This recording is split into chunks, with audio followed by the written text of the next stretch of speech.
বিজয় আসার পর কি করতে হবে, এই শিক্ষা আল্লাহ রাসূলকে কে শিক্ষা দিয়েছেন? আল্লাহ তাআলা শিক্ষা দিয়েছেন। আল্লাহর রাসূল কষ্টের পর কষ্ট, আঘাতের পর আঘাত, জুলুমের পর জুলুম, নির্যাতনের পরে নির্যাতন সহ্য করতে করতে একটা পর্যায়ে এসে আল্লাহ তাআলা আল্লাহর রাসূলকে বিজয় দান করেছেন। তো মুসলমানদের ঘাড়ের উপরে এমন এক গজবের পাথর চেপেছিল, যে পাথর দীর্ঘদিন পরে হলেও আল্লাহ তাআলা নামিয়ে দিয়েছেন, মুসলমানদেরকে স্বস্তি দিয়েছেন। তো এই স্বস্তি থেকে বাঁচার পর মুসলমানেরা যেন এই বিজয় নিয়ে উল্লাস না করে, অহংকার না করে, সেজন্য আল্লাহ তাআলা একটা সূরা নাজিল করেছেন। কি নাজিল করেছেন? সূরা নাজিল করেছেন, সূরা নাসর। সূরা নাসর এই সূরাটি এমন এক সময় নাজিল হয়েছে যে সময় আল্লাহর রাসূল একটা ভাষণ দেওয়ার জন্য প্রস্তুতি গ্রহণ করেছিলেন। ঠিক এর কিছুক্ষণ আগে আল্লাহ তাআলা এই সূরাটিকে নাজিল করে দিয়েছেন। সুবহানাল্লাহ। আল্লাহ তাআলা এই সূরার মধ্যে বলেছেন, ইজা জাআ নাসরুল্লাহি ওয়াল ফাতহ। ইজা জাআ এটি একটি শব্দ, নাসরুল্লাহ এটি একটি শব্দ, ওয়াল ফাতহ এটা একটা শব্দ। ইজা জা আল্লাহ তাআলা বলছেন, যখন নাসরুল্লাহ আল্লাহর পক্ষ থেকে সাহায্য আসা শুরু হবে। কি আসা? সাহায্য আসা শুরু হবে। নাসরুম মিনাল্লাহ, নাসরুন মানে হচ্ছে সাহায্য, মিনাল্লাহ আল্লাহর পক্ষ থেকে, আল্লাহর কাছ থেকে। আল্লাহ তাআলা বলছেন, যখন আমার পক্ষ থেকে তোমাদের উপরে সাহায্য করা হবে, সাহায্য আসবে, ওয়াল ফাতহি তখন তোমাদেরকে বিজয় দান করা হবে। কি দান করা হবে? বিজয় দান করা হবে। এরপরে বলেছেন, অরাআইতান নাস, তখন দলে দলে অমুসলিমরা ইয়াদখুলুনা তারা প্রবেশ করবে, ফি দীনিল্লাহি আফওয়াজা আল্লাহর দ্বীনের দিকে তারা কি করবে? প্রবেশ করতে থাকবে। দেখেন, আজকে 16 তারিখ নাকি? আজ থেকে 12 দিন আগে বাংলাদেশে সবাই ছিল আওয়ামী লীগ। কি ছিল? এখন সবাই বিএনপি আর জামাত। এটা হলো কালের পরিবর্তন। কিসের পরিবর্তন? কালের পরিবর্তন। তো আসলে মানুষ, এটা হলো মানুষের একটা নেচার। মানুষ যখন যেটা সুবিধা নেওয়ার জন্য, যেটা পক্ষ নেওয়া প্রয়োজন, তখন তারা সেই দিকে সাইড নেয়। এইটা কিন্তু কোনো মুমিনের কাজ নয়। মুমিনের কাজ হচ্ছে দুঃখ কষ্টের মাঝেও যেখানে ছিল, সুখের সময়ও সেখানেই থাকবে, শেষ পর্যন্ত তারা সেখানে থেকে সংগ্রাম করবে। এটা মুমিনের কাজ। এরপর আল্লাহ তাআলা বলছেন, যখন আমি আপনাকে বিজয় দান করব, আমার পক্ষ থেকে আপনার উপর সাহায্য আসবে, আপনি বিজয় লাভ করে ফেলবেন, তখন আপনি দেখবেন যারা আপনার সব থেকে বেশি বিরোধিতা করেছে তারা আপনার কাছে এসে আত্মসমর্পণ করে মুসলমান হয়ে দ্বীনের মধ্যে তারা প্রবেশ করতে থাকবে। সম্মানিত ভাইরা, এরপরে আল্লাহ তাআলা বলেছেন, ফাসাব্বিহ বিহামদি রাব্বিকা ওয়াস্তাগফির, তখন তুমি তোমার রবের হাম সহকারে তার তাসবিহ পড়ো। আল্লাহর রাসূলকে বলছে, হে রাসূল, যখন আপনাকে বিজয় দান করা হবে, এই বিজয়ের পরে মানুষেরা দলে দলে ইসলামের মধ্যে প্রবেশ করবে, তখন আপনার মাঝে যেন অহমিকা বোধ না হয়, আপনার মাঝে যেন, আপনার মুখ দিয়ে যেন অহংকারী কথাবার্তা বের না হয়, সেজন্য আপনার রবের হাম আপনি পড়ুন এবং তাসবিহ পড়ুন। ফাসাব্বিহ বিহামদি রাব্বিকা, আপনার রবের উপরে আপনি তাসবিহ পড়ুন এবং হাম প্রশংসা করুন। ওয়াস্তাগফিরুহু, এবং তার কাছে মাগফিরাত চাও, অবশ্যই তিনি বড়ই তাওবা কবুলকারী। ক্ষমা চাইতে হবে এবং তাওবা করতে হবে। এই তাওবা এবং ক্ষমাটা কিসের?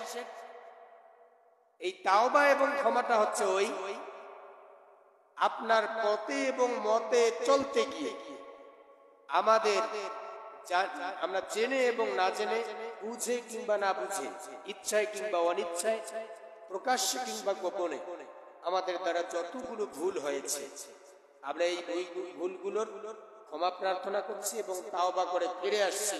হে আল্লাহ, আপনি আমাদেরকে এই রাস্তা থেকে পথভ্রষ্ট করিয়েন না। রব্বানা লা তুজিগ কুলুবানা বাদা ইয হাদাইতানা ওয়া হাব লানা মিন লাদুনকা রাহমাতান ইন্নাকা আনতাল ওয়াহ্হাব। আল্লাহ তাআলা শিক্ষা দিয়েছেন, যখন আমি তোমাদেরকে বিজয় দেব, তোমাদেরকে যখন বিজয় দান করব, তখন যেন তোমাদের কৃতকর্মের কারণে তোমরা আত্মহারা হয়ে ঈমান হারিয়ে না ফেলো, সেজন্য আমার কাছে দোয়া করো। সে দোয়াটাও শিক্ষা দিয়েছেন আল্লাহ তাআলা। আল্লাহ তাআলা সদা সর্বদা বান্দাদের উপরে কি করেছেন? সদা সর্বদা তার বান্দাদের উপরে রহম করেছেন, তিনি দয়া করেছেন, মেহেরবানি করেছেন। কিন্তু আমরা তার জন্য করেছি কি? নাফরমানি, তার কাছে নাফরমানি করেছি। সম্মানিত ভাইরা, আল্লাহ রাব্বুল আলামিন আল্লাহর রাসূলকে প্রত্যেক পদে পদে, প্রত্যেক কাজে কাজে এই শিক্ষা দিয়েছেন যে একজন মানুষ যতই অপরাধী হোক, তাকে সব সময় ক্ষমা করার চেষ্টা করতে হবে, যদিও মন চাবে না। অনেক সময় মন চায় না যে ক্ষমা করি, ওই যে বিরক্ত করছে আমাদেরকে, ওকে আমরা ক্ষমা করব না, মন অনেক সময় বলে। আল্লাহ রাসূল মক্কা বিজয়ের পর সকল মানুষকে সাধারণ ক্ষমা ঘোষণা করলেন। সুবহানাল্লাহ। সকল মানুষকে কি করলেন? সাধারণ ক্ষমা ঘোষণা করলেন, শুধুমাত্র 10 জনকে ছাড়া। কতজনকে ছাড়া? 10 জন ব্যক্তির নাম ধরে ধরে আল্লাহর রাসূল বললেন, আমি সকলকে ক্ষমা ঘোষণা করলাম, এই 10 জন ছাড়া। এই 10 জনকে তোমরা যেখানে পাবে, যে অবস্থায় পাবে, সেখানেই হত্যা করবে। কার কথা? এই কথাটি কার? আল্লাহর রাসূলের। তাহলে আল্লাহর রাসূল সকলকে ক্ষমা ঘোষণা করলেন, 10 জনকে ছাড়া। তার কারণ কি? তার মধ্যে আল্লাহর রাসূলের চাচাতো ভাই আবু জাহেলের ছেলে, বড় ছেলে ইকরামা ইবনে আবু জাহেল। এই ইকরামার ব্যাপারে আল্লাহর রাসূল বলেছেন, ইকরামা যদি জীবন বাঁচানোর ভয়ে কাবা শরীফের গেলাবের ভেতরে আত্মগোপন করে, তোমরা তাকে সেখান থেকে টেনে হেঁচড়ে বের করে মৃত্যুদণ্ডে দণ্ডিত করবে। কে বলেছেন? বিশ্ব নবী বলেছেন। তাহলে প্রথমত কি করলেন? সকলকে সাধারণ ক্ষমা ঘোষণা করলেন। তারপরে কি করলেন? 10 জনের নাম ধরে ধরে বললেন, এদেরকে যেখানে পাও সেখানে হত্যা করো। এর তো কোনো ইতিহাস থাকা দরকার নাকি?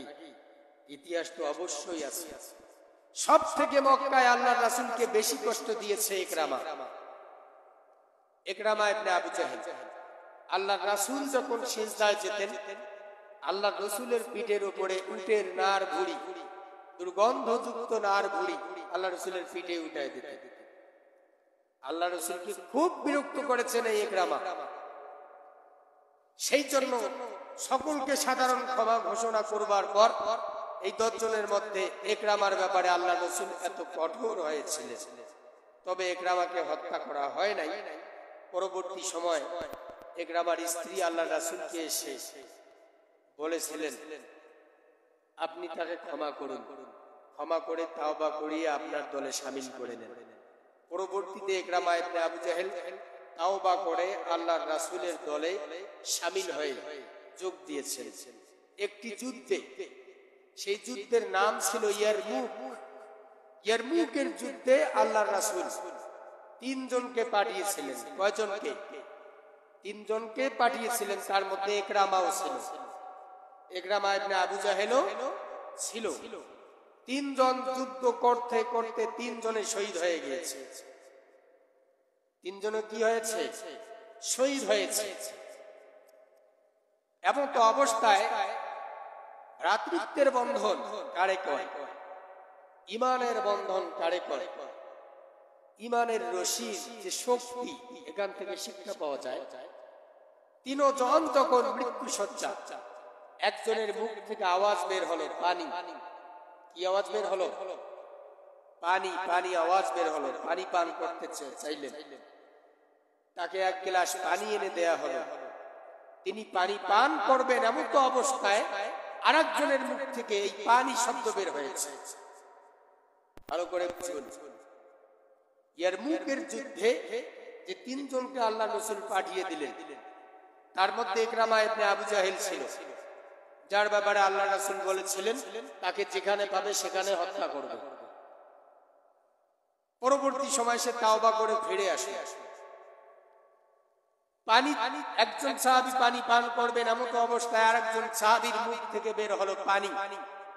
এই পানি আওয়াজ বের হওয়ার পর তিনি আর পানি পান করলেন না, ওই সাহাবীর কাছে পাঠিয়ে দিলেন। ওই সাহাবীও পানি পান করবেন।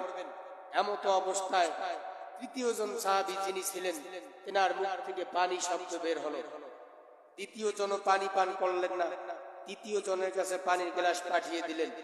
তার কাছে পানির গ্লাস পৌঁছতে পৌঁছতে তিনি শহীদ হয়ে গেলেন।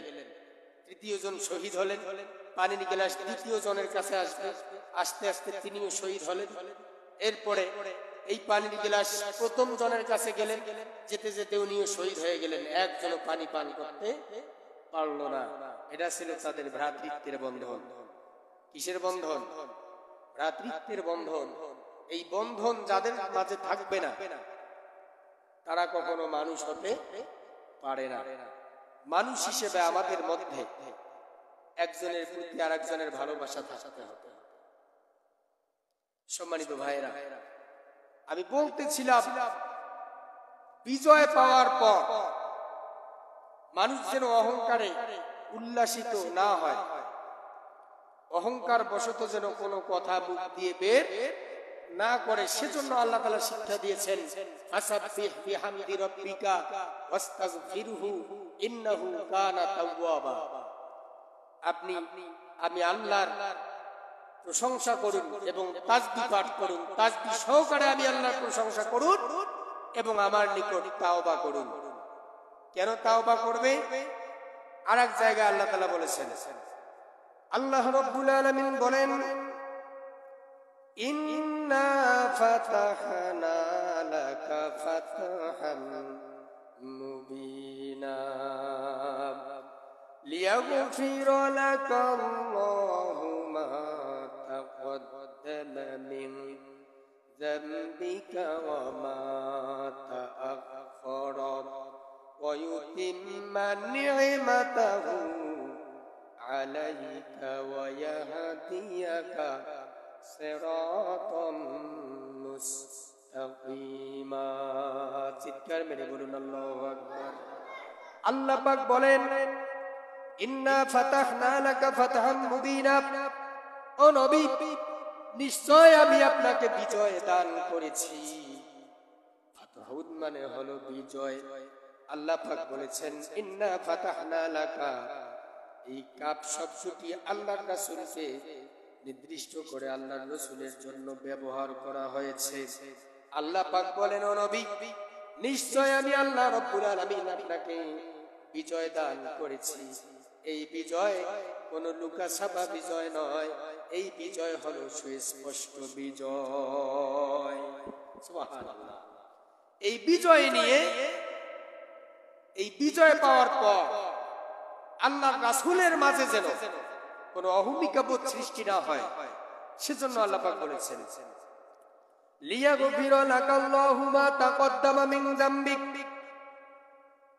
আল্লাহ রাব্বুল আলামিন আপনার অতীত ভবিষ্যৎ ত্রুটি সমূহ ক্ষমা করে দিতে চান।